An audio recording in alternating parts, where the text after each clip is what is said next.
একাধিক ওষুধ খেয়ে মৃত্যু হলো এক মানসিক ভারসাম্যহীন মহিলার। ঘটনাটি ঘটেছে মুর্শিদাবাদের জঙ্গিপুরে। জানা যায়, মুসবেরা বিবি নামে ওই মহিলা মানসিক ভারসাম্যহীন ছিলেন। ভুল করে একাধিক ওষুধ খেয়ে ফেলে।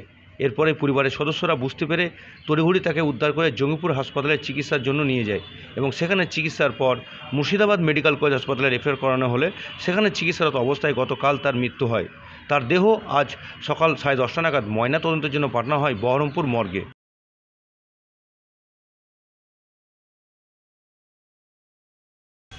আমাদের পেশেন্টের এমনি মাথার ওষুধ খেত ব্রেনের। মানে কি ইয়ে ছিল নাকি, একটু সমস্যা ছিল নাকি ব্রেনে? হ্যাঁ, একটু যা হতো প্রবলেম ছিল। আচ্ছা, সে ওষুধ ভুল খেয়েছিল, উল্টাপাল্টা খেয়েছিল ভুল করে। তারপরে এখানে নিয়ে আসে। কবে খেয়েছিল? এটা খেয়েছিল সে গত রবিবার। গত রবিবার।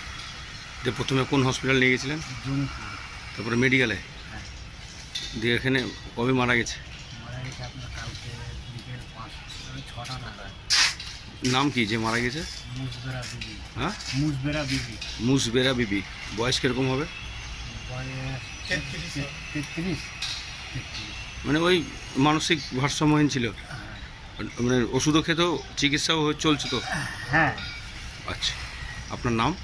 আমার নাম ফরিদুল শেখ।